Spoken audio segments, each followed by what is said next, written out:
dị n'ọbụma onye mee nke ọma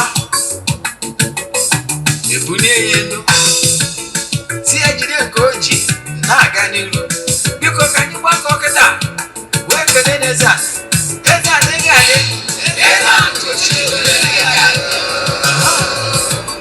Eze-Ana ugochitubelu nwoke ọma na oraifite ị ga-adị.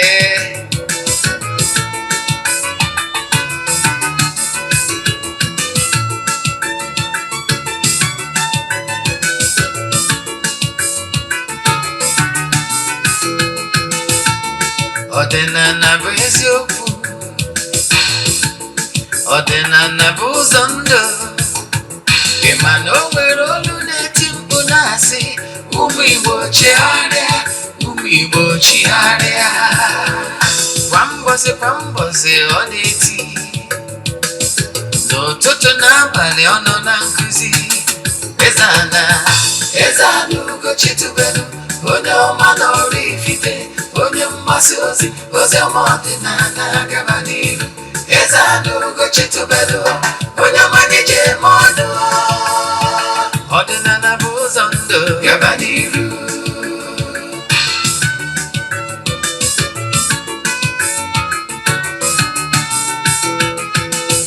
Eze-Ana ugochitubelu onye ọma na oraifite, onye mgbasa ozi ọma ọdịnala gaba n'iru.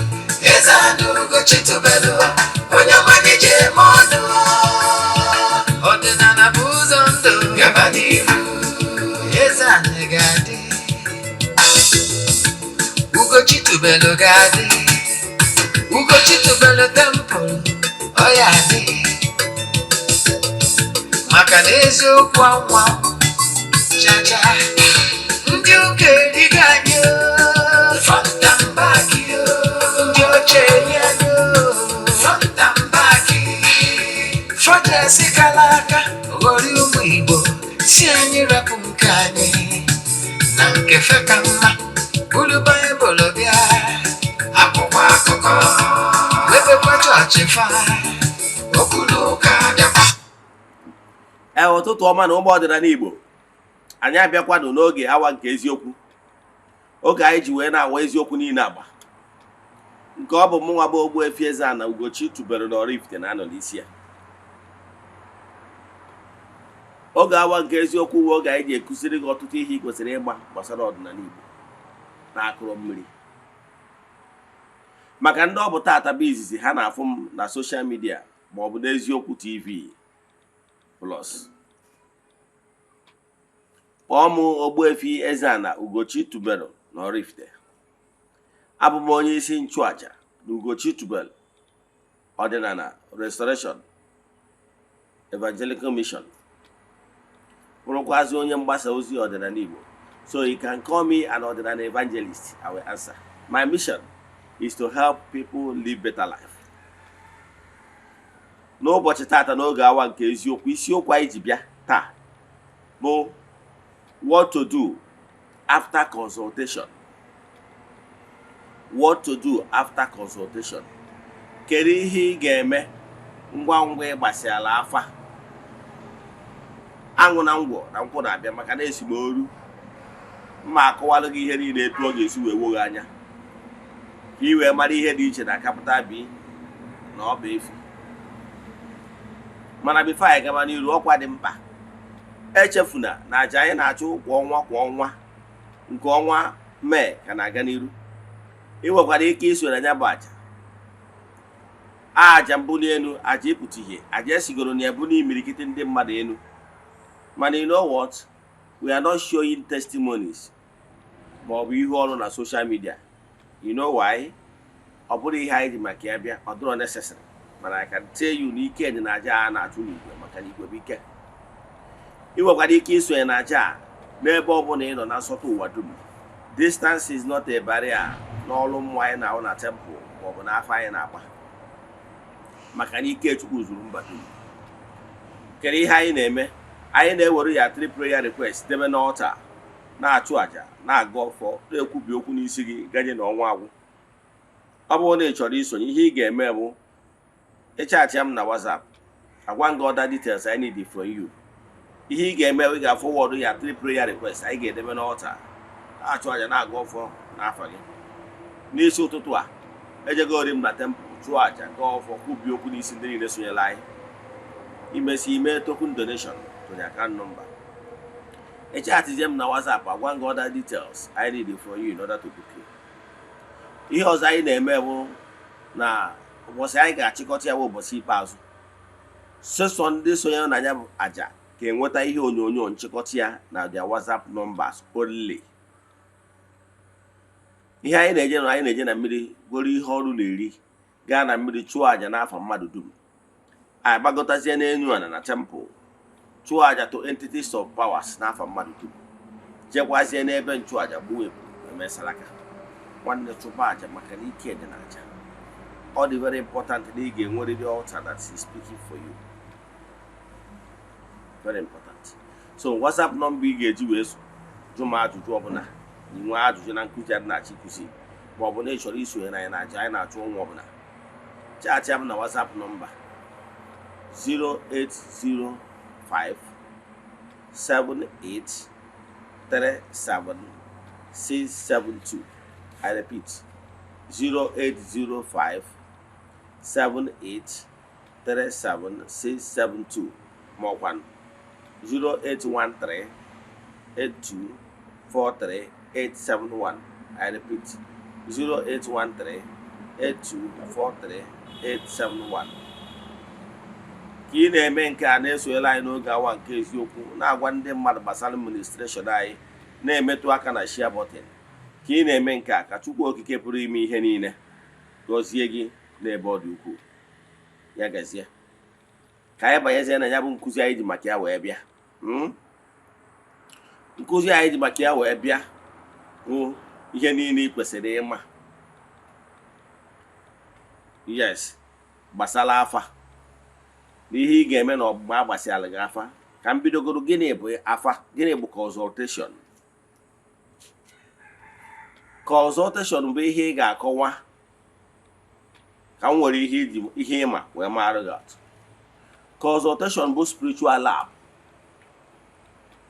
Etu o si abụ ọ bụrụ na ahụ adịrọ mmadụ o jee ụlọ ọgwụ ka dọkịta n'elu anya mara ebe nsogbu esi. Ihe izi dọkịta ga-ebu ụzọ recommend bụ consultation, that is lab. Mana in spirituality ihe anyị na-recommend bụ consultation, ịgba afa. Maka na ọ ịgba afa ka iji ga-eji wee mara exactly what is happening in the person's life spiritual wise.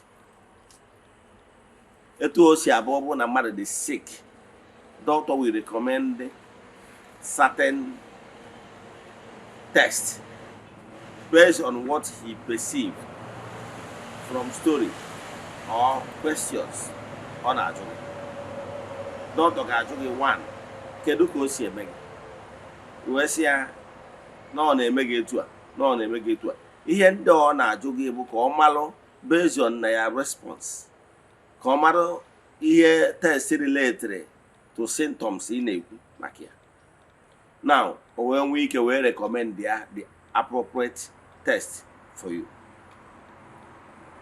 Then n'afa e nwere ike ịgba afa bụ ịka ọzọ otu onye ọ dibịa afa si na ihe chọrọ ịmakwara ma ndụ ka ọ dịkwa ma ọ bụ na niile nwere rise and fall ma ọ bụ na ọnwụ ike dị na ihe niile abụ ihe ji maka bịa n'afa. So dibịa ahụ amalụgo ebe ọ ga-channel the strength, ebe ọ ga-enyo mara ebe ọ ga-enyo onyokomita.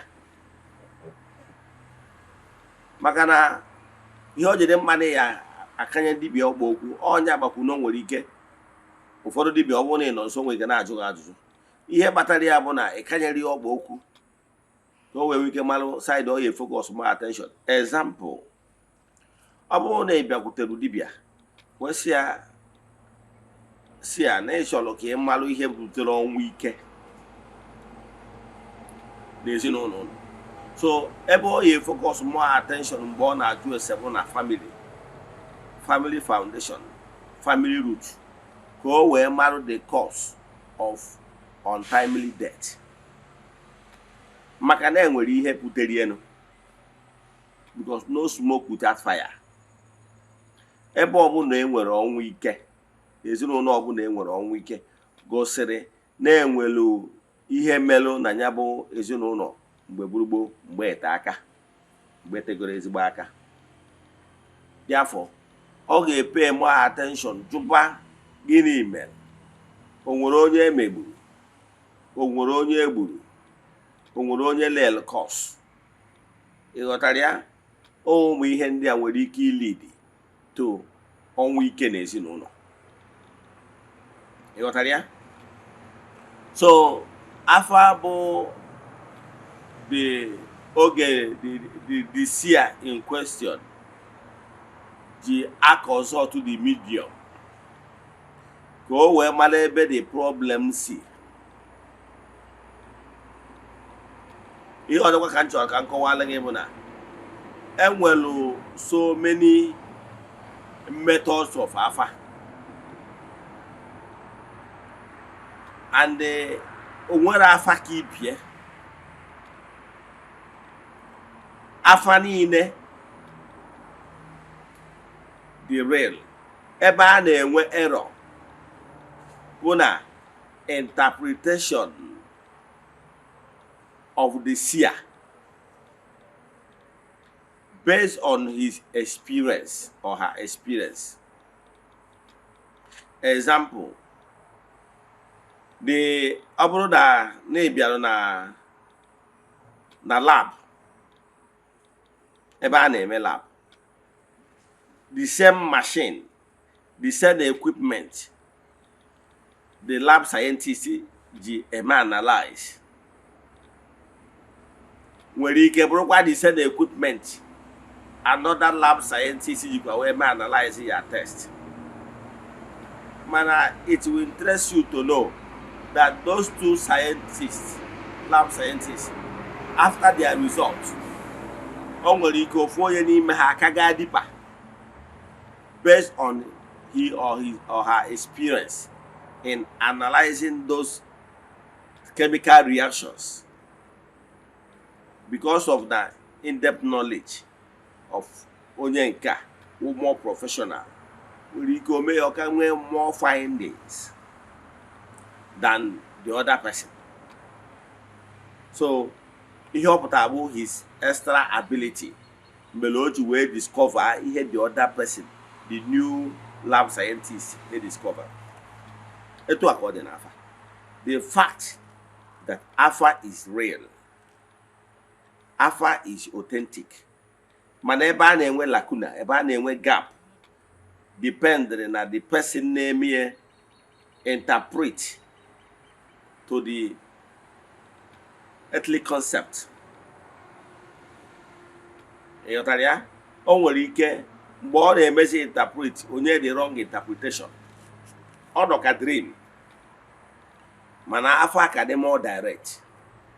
So afa nwere ụdị dị iche iche eji agba afa, nwee many items eji agba.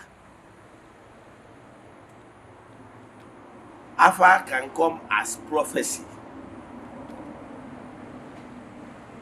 Afa can come as intuition message when you are intuitively alive, where the inner thought, yes, that's inner tiny voice in Adanova, yes, when your own is very, very much active, yes, and that way our future.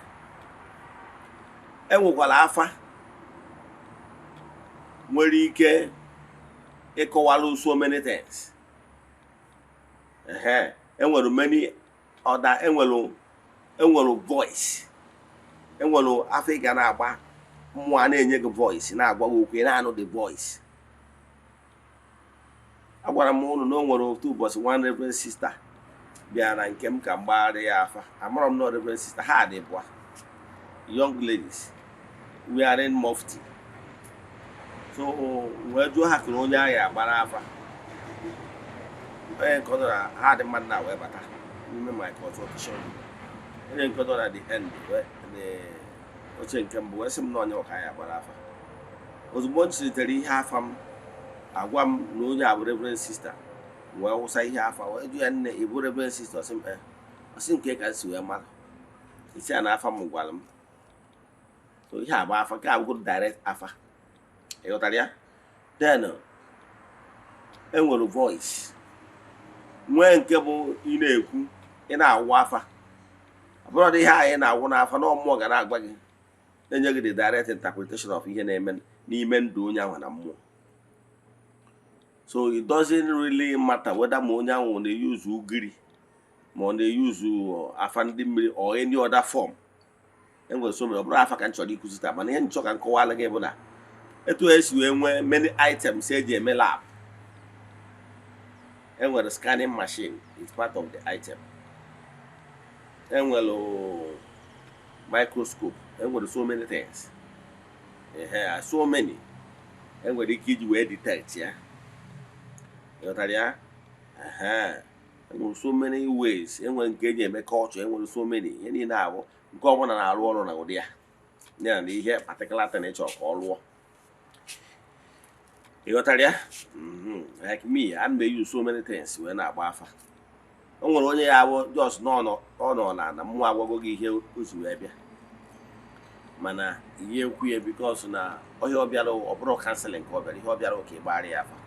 So izigoro ya ozi that time ọ ga na-achọkwa ka ewu afa maka na ihe obu n'obi weta.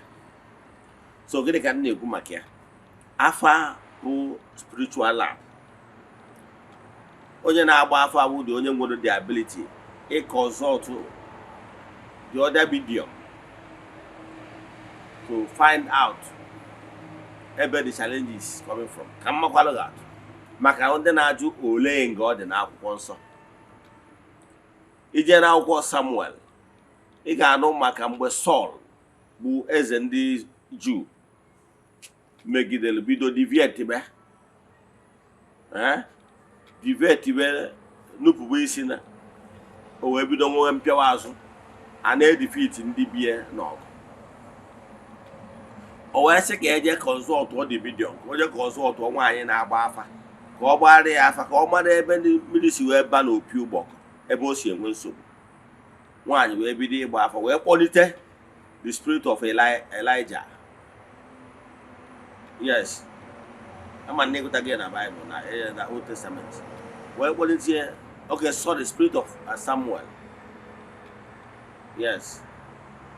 O wee na-asị ya Saul kedu ihe o ji edi stop ya na ana mmụọ ebe ya na-esi ike. Wee zibesie ya ozi na ihe ọ dị emeta nke butere nsogbu. O nwere ihe ịghọta. Ihe m na-achọ ịkọwara gị bụ na ọ bụrụ taa ka afa bidoro. Afa bido riteketekarị mgbe ezi dị n'ụkwụ ụkwa. Ịghọtara ya?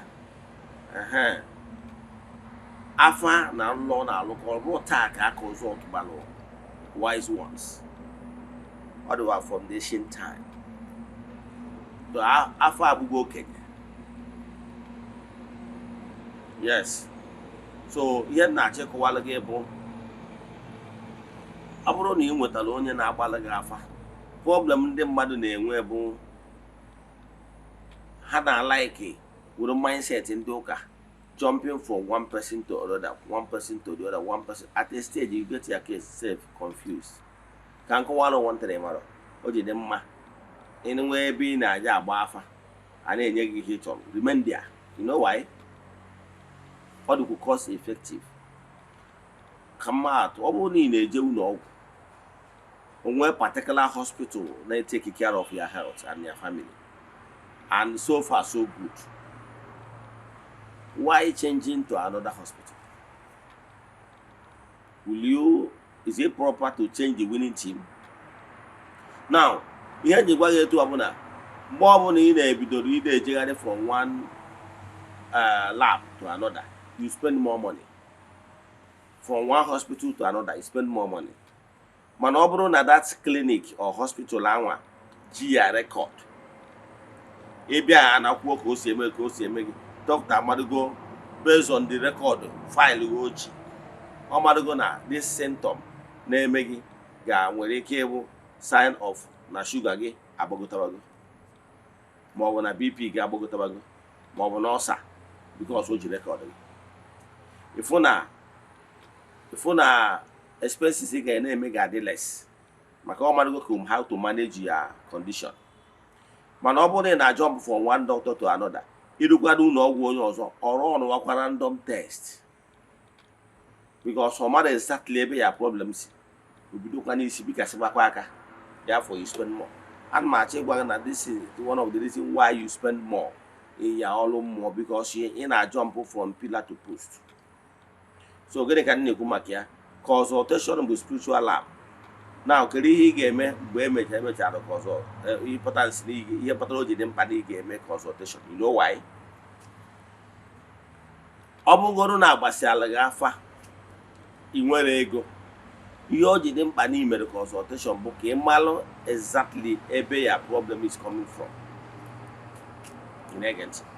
Ka mmadụ exactly ebe ya problem is coming from. Ihe ọmụmatụ, enwere ike ọmụ na ọ na-abụ ịdakpu ụra, ịdị alahụ ụra, ị na-enwe problem with nri riri digest, ị na-enwe problem. O nwere ndị ọsa ha na-eri ya to so many ways. So ọ na-eme gị, dọkịta gị wee nenecha labụ gị wee sị gị, my friend, na the primary cause of your health challenges is as a result of ulcer. No nwere ike ọ bụrụ na enwere excess gas na ya bowel, enwere excess gas, na enwere ọnya dị gị n'afọ, na ụmụ ihe ndị a na-eso etriga indigestive, nri na-eri that digest properly. Now the doctor will now to recommend as follows. Maka n'ihi na o nere go mara ebe ya challenge dị. Now let's look at it that ijiri ego ị ga-eji wee treat onwe gị, then ịmarugo na ọsa na-eme gị, ịmarugo na o nwere some certain things you need to avoid in order not to aggravate your ulcer, ka ị ghara ime ulcer gị ka ọ ghara ịda abawanye, instead of ị na-eme increase ka ọ dị stable. Now as ulcer patient, now ihe kwesịrị ime, one, you avoid iri too much pepper, you avoid iri ihe dịka beans, you avoid taking alcohol, fat drinks, because of gas, then mmanya ọbụla. So ọ bụrụ na ị ga-avoid ịṅụ mmanya totally because of gas, better for you.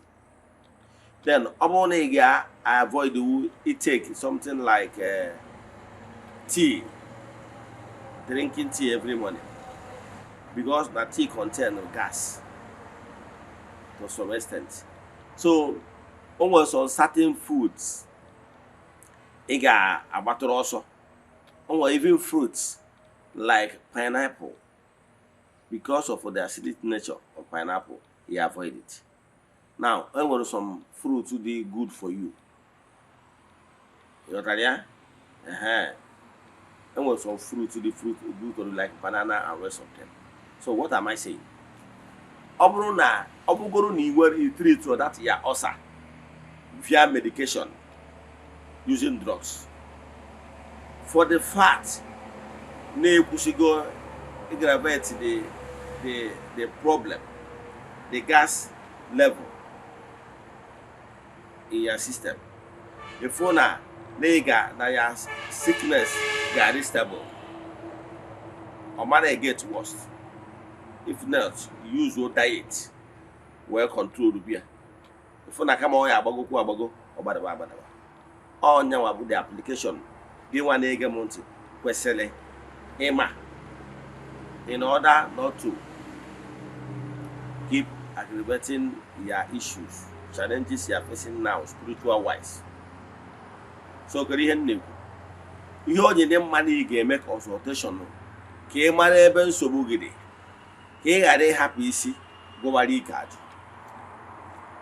Maka na ọ bụrụ na ị merọ test, o nwere ike ọ bụrụ na ọsa bụ ihe na-enye gị nsogbu, o nwere ike ịchọrọ malaria or typhoid, and you keep on eating those things na-eme ka ọsa na-get worse, ịfụ na nsogbu ga continue. Ị ghọtara ya? Ị nwere ike ị na-eme assumption na-treat typhoid, ịfụ n'ihi na akpọta onwe gị closer to your grave because you are not doing the right thing. So mana ọ bụrụ na ịgba afa ka mmakwara gị atụ, ndị ma nkụzi mma na nna like ihe ọmụmatụ, ihe nji amatụ chefu ihe mkpuchite ihe mma atụ. Example now, na-agbachala gị afa wee chọpụta na primary thing na-akọs nsogbu n'ebe ị nọ bụ as a result of ụchụ and alụ, right? Alụ ị na-commit, therefore that alụ a na-ewetazi ụchụ, na-eweta nseke to your life. So agbasigo afọ a, ị marụkwa na ihe na-enye nsogbu n'ụzọ gị bụ na ụmụ mmụọ na-ewere gị iwe, and na ndị ichie na-atụghị anya n'aka ka ị na-emelụ ha ọjị. Ị ghọtara ya? Ma ọ bụ ya ezumezu agbasịa afa ndị a nwere ego. Kedu ihe ị ga-eme ebe ị nwere ego? Ọ bụrụ na agbasara afa ndị ị nwere ego, ịmalụgo na ihe na-eso ebute nseke n'ụzọ gị bụ na alụ na ụchụ dị n'ụzọ gị, then kere ịjụbazie kere alụ ahụ ị na-eme. O nwere ike ịbụ na ịbụ onye na-adịghị ejekwu nwunye mmadụ. Ọ bụrụ na ị chọrọ ka ọ dịrị gị mma, ị na-idiro ka mmadụ gwa gị na ị ga-esepụ aka enwe n'ofe, ka ị ghara ịbụ ọkụkọ a na-ekwu na ọmanyere ọnụ na nsị, o were ụkwụ ya na-agbụ nwunye. Ị ghọtara ya? So ịmalụgo na alụ dị n'ụzọ gị bụ niile ejekwu nwunye mmadụ, ịmalụgo na alụ dị n'ụzọ gị bụ niile have carnal sex with your blood relative. So the first thing ị kwesịrị imegoro first bụ ịdrọp godo, iwepụgoro aka enwe n'ofe, ka ị ghara ịdị eme ka ya mata worst. Ịkwụsịgoro ijekwu nwunye mmadụ, ịkwụsịgoro idina blood relative gị na-edina. Site n'ụzọ dị etu a, ịdị akwanyezi nwa ọkụ n'ihe na-eme gị. Ịfụ na with time, those challenges na-abịara gị ga-eji nwayọ on their own na-agbatu obere because na adị ewetazi report gị na mmụọ every time. Ịghọtara ya? Maka na ịmarụ gị ebe ihe na-eme gị si. O nwere ike ọ bụrụ ihe ụmụ mmụọ ji ewere iwe ma ọ bụ ndị ichie bụ na ịdị abịa wapụrụ ha ọchị. Ị ghọtara ya? Ọchị nkịtị mara dị kọmọ na ọchị nkịtị wapụrụ nwere ike ise mmụọ iwe ya ebutere gị nseke for a very long time. Sịsọ na na-awa ọchị maka na akwụgo na onye wetara ọchị wetara ndụ. So by the time ị na-enye ha ọjị, ị na-egosi ha na ha dị highly welcome n'ebe ị nọ ya na ezinụlọ gị.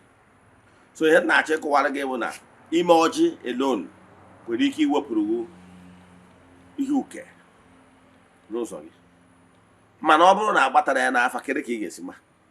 So ọ bụrụ na agbatara n'afa si na ụmụ mmụọ na-anaghị ọjị na-asị ka ị na-emerụ ha ọjị, mana agbasigo afọ iwere ego iji alụ ọrụ, ibidogolo by ịda awara ụmụ mmụọ ọjị. Ụpụta ụtụtụ iwere ọjị kene Chukwu okike pụrụ ime ihe niile, kene ụmụ mmụọ sị ha na chi efo, na-agụghepụkwa ụzọ na-atụrụ gị ọnụ na o wetakwara ọjị wetara ndụ, na iwetara ọjị ka ị wee sị ha deme maka na ọ na-abụ ekene karịa ekene, ọ bụrụ deme. Sịsọ datin email ga-eme ha dị happy with you. Those nseke and uke ha na-ebutere gị will begin to go down. Instead of your challenge ịda agbagota kwụsịrị, ọ na-agbatu. nwere ihe ịghọta ihe m na-achọ ịkọwalụ gị bụ na ọ dị mkpa na ịmadụgodoro ebe problem gị si abịa malụgoro minor things ị nwere ike ị na-eme. O nwere ike ihe omume ọ ji ewere gị ime bụ na ị na-create time for spiritual exercise. Na o nwere ife ha chọrọ ịgwa gị mana ị na-edebe onwe gị na position n'ọnọdụ ha ga-eji gwa gị ya bụ okwu. Ịkpọrọ na o nwere ọnọdụ ị ga-anọrọ ụmụ mmụọ enwe ike gee ntị. Ịghọtara ka mmadụ ga-atụ. Ndị Igbo kwuru sị na ọ na-abụ ejide ọjị n'aka kwa ụkwara ndị mmụọ egebe ntị. Ọkwa eziokwu nke edogoghị anya na o nwere ihe ị ga-eme ụmụ mmụọ egebe ntị. O nwere ihe ịghọta ka mmakwarụ ga-atụ. Ụmụ onye na-akpọ Samuel na Baịbụl. Samuel na-abụ mmụọ na-akpọ ya oku mana ọ na-abụ mmụọ akpọ ya Samuel. Ọ mara ihe ọ ga-eme. O jekwa onye isi nchụaja Ilaị nna ya ukwu onye na-eme ntụ ya si ya ịkpọrọ m oku. Nna ya ukwu wee sị ya mba kpọrọkwa gị. Samuel wee chigha azụ. Samuel nọkwa obere ọma na ọsonye na nna ya ukwu nọ na dati n'ebe nchụaja. Ọnụkwa Samuel wee jewekwa n'ebe nna ya ukwu nọ si ya nna m ukwu ịkpọrọ m. Nna ya ukwu si ya na ya kpọrọkwa ya. Mgbe ọ na-achọzi ka ọ pụọ nna ya ukwu wee mara na ọnya na-abụ mmụọ na-akpọ ya okwu. Nna ya ukwu wee sị ya Samuel ọzi ya. O wee sị ya ọ bụrụ na anya bụ voice kpọọ gị ọzọ gị kwube nwa odibo gị na-ege ntị. Ịfụna na mgbe ụfọdụ mmụọ chọọ isi gị ozi maka n'ihi na i pere attention maka n'ihi na i respondụrụ ihe ọ chọrọ ka i respondụọ ozi a ka na-agbanarị gị. Ịghọtara ya? So o nwere ihe mmụọ chọrọ ọnọdụ ọ chọrọ ka ị nọrọ. O nwere ihe mmụọ chọrọ ka ị respondụọ before onwe ike zie gị ozi. O nwere ọ chọrọ ka ị nọrọ na conducive environment. So ọ ya ka m ji kọwara gị na ị ga-ekretiri time for spiritual exercise. Time gị na ụmụ mmụọ ji akparị ụka. Gị na ha kretie time gị na ha ji akparị ịfụ na ha ga-ebido nyewe gị ozi zibe gị ozi inwetawa meseji. Nwere ihe ịghọta. Ana m achọ ịkọwara na some certain things ịdị eme ewu because na ime ọ the right thing ma ọ bụ ihe ịdị enweta. So ihe m na-achọ ịkọwa nwanne na-agba afa ịgba afa ịmara ebe nsogbu si then ịmarụzi ebe ị ga-esi na-eme ya at peace in order ka condition ghara get worse.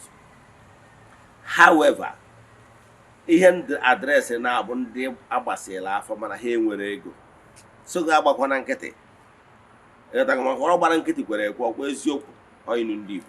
So ọ bụrụ na agbasịala gị afa ị nwere ego bidogoro na-eme 1 or 2 ka ụmụ mmụọ wee kwelụ n'ikwetago need guilty and then ị na-eme ihe ọbụla within your powers ka ị ratify the wrongs. Ịghọtara ya? So ụmụ mmụọ ga-ene anya fụ na ịdị serious and I can tell you for sure they will tamper justice with mercy. Mana ọ bụrụ na eji esicha gị ozi gbachala gị afa irelaasịala onwe gị onwero nke email ụmụ mmụọ ga-efe ilu na ịdịrọ serious ma ọ ya joking with them. Ịghọtara ya? So whatever agbasịrị gị afa ọ bụgoro na ị nwere ego bidogolo minor things ị nwere ike ide emewu ka ego bịa. Ọ bụgoro ide eme ọjị na-eme ọjị. Ọ bụgoro create time for spiritual exercise biko na-eme ya. Ọ dị mkpa. Ego ya egosi ụmụ mmụọ ikwuru ma kwesị ike mana ọ na aka mkpụmkpụ ekworo gị nwa mbe na nwude ọkụkọ n'ọcha dị njisi na-efe esi onye kpata na imebere ihe kwesịrị ime. Nke ọzọ mana ọ bụrụ na agbasịala gị afa ọ bụrụ na iji dị money ụmụ mmụọ manage bido taa kwụwa ụgwọ iji ọ bụgo na gradually maka na onye kwụ ụgwọ o ji nwere onwe. Ndị Igbo na-atụkwa n'ihu si ndị Igbo na-atụ n'ihu si na mmiri dọrọ eju dọrọ nwa nkịta maka na onye gbuku uti ọlahụ na ọ bụrụ na nwa okorobịa toni pụta n'ụtụtụ ghara ikpo ntụ ụtụtụ o dechacha ọ pụtakwa ntụ ụtụtụ ya ka na-eme gịnị na-echi. So kere ihe na-ekwu in essence ihe na-ekwu in essence bụ na ọ bụrụ na ipe attention na-agbasịala gị afa inwe ego iji alụ ọrụ dị n'ụzọ gị na afọ agbaala gị please do. Ọ dị very important maka na ụgwọ iji and ọ gị akwụ ya mana whereby need broke. So ihe ị ga-eme bụ agbasa ụdị afọ ị nwere ego ị ga-eji were ya. Biko na-eme all those normal routine stuff like i-recognize ha ịpụta ụtụtụ ịwapụrụ ha ọjị si a na-ekelekwa m ụnụ na mmakwa na ụnụ nọ amakwa na m emebere ihe m kwesịrị ime, mana biko meke ọkwa mere unu m ebere unu meelu m ebere ihe na-agaziri m ọfụma aga m na-ekene ụnụ efere ya. So ihe ndị ahụ ihe kwesịrị ide eme. So ọ bụrụ na iji ego iji wee lụọ ọrụ dị n'ụzọ gị ka a gbasara gị afa, please do. Ọkwa na ị nwere ego ị ga-eji wee lụọ ọrụ ndị a denụ na-eme ihe ndị ọzọ ị na-eme ka ụmụ mmụọ wee malụ n'osi n'obi gị ime ihe ndị a, mana ọ na-ejirọ ịgbakwara nkịtị. Mgbe ụfọdụ ọ na-abụ ịgba nkịtị totally ụmụ mmụọ ewezie ya that na niile take for granted and niile eme argument maọbụ na ikwerọ onwe ike increase ya punishment. Ka m kwụsị ebe a. Ọ bụrụ na ị nwere ajụjụ na nkụzi a ị nụrụ taa then maọbụ na ịchọ ka a gbara gị afa miri emi, send alụ meseji na WhatsApp nọmba ihe eji nweta mbụ 0805 7837 I repeat 0805 7837 maọkwa 0813 8243 871 I repeat 0813 8243 871. Ka ị na-eme nke a na-emetụkwa aka na share button ka friends gị nụ from the horse's mouth. Ka ị na-eme nke a ka Chukwu okike pụrụ ime ihe niile gọzie gị gọzibiga gị oke. Ekwuo m okwu ngọzi n'isi ndị niile sonyela anyị n'oge awa nke eziokwu, ndị friends of the temple, ndị children of the temple, ya nakwazi ndị enyi anyị our fans dịka gị onwe gị na-ege ntị. A sị na ọmaka ga-emere ụnụ, a sị na ụnụ ama atarata, na ụnụ na-achụ na ụnụ ga na-atụta, na ụnụ na-alụ na ụnụ ga na-alụta, na unu ga-eweta ihe ọma dị na mba wenata n'ụlọ maka na akụrụ unu ekwu onye bara ya. Ekwuru m na onye ọbụla na-asị ka o jere ụlọ ije ọjọọ o jebe na ọma ejelu osi ọnwụ na ọyedere nya nwụrụ ọya nkwu. A sị m onye sị na ụnụ ga-adị mma na onye a ga-adị mma, mana onye sị na ụnụ ama adị mma na onye a ama nata mma tiri ụwa m n'aha Chukwu okike nke pụrụ ime ihe niile. A sị na ọmaka ya emere ụnụ n'odoro ụnụ ka ọ dịkwa na echi niile n'oge awa nke eziokwu wee na-asị ụnụ na ọ bụrụ na ọnwụ egburu ji eji wee chụọ aja emechaa na ọ ya ekwu ome ka emesịa.